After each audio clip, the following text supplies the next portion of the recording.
andiamo a fare il camminamento delle mura. Biglietto 3 euro, non fa il giro della città perché comunque siamo un po' bloccati, ma almeno sto andando sopra le mura.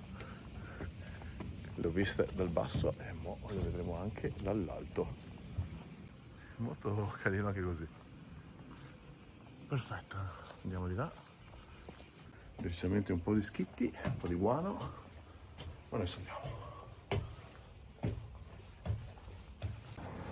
Vabbè dai, il suo effetto lo fa. Vediamo Piazza Giorgione. Vabbè. Qui in fondo abbiamo il Monte Cesena e il Monte Cimon.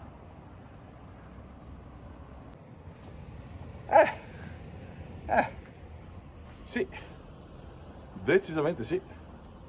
Però mi fanno fare giri un po' angusti. Vediamo di guardo. Attenzione, attenzione, attenzione. Sempre con la veduta. Poi di qua. Vediamo se la faccio a non uccidermi. Beh.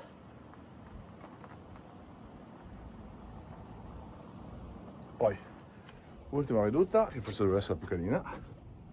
Aiuto. Certo che un po' più stretto non potevo farlo. E voilà. Adesso ve lo faccio meglio.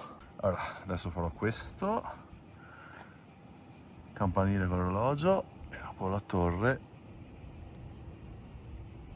che è di là. Questi invece erano i camminamenti di ronda.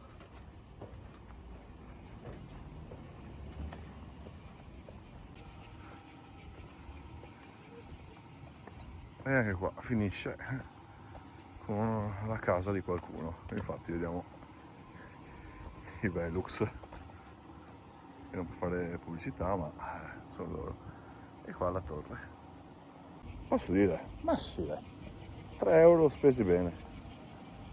Saranno 2 euro e mezzo. Però ci sta, ci sta. Mi è piaciuto. In lontananza vedo, ma che si nota poco, quindi non lo zoomo neanche, il resto delle restanti mura che sono dall'altra parte. Bene, adesso scendiamo, tagliamo per così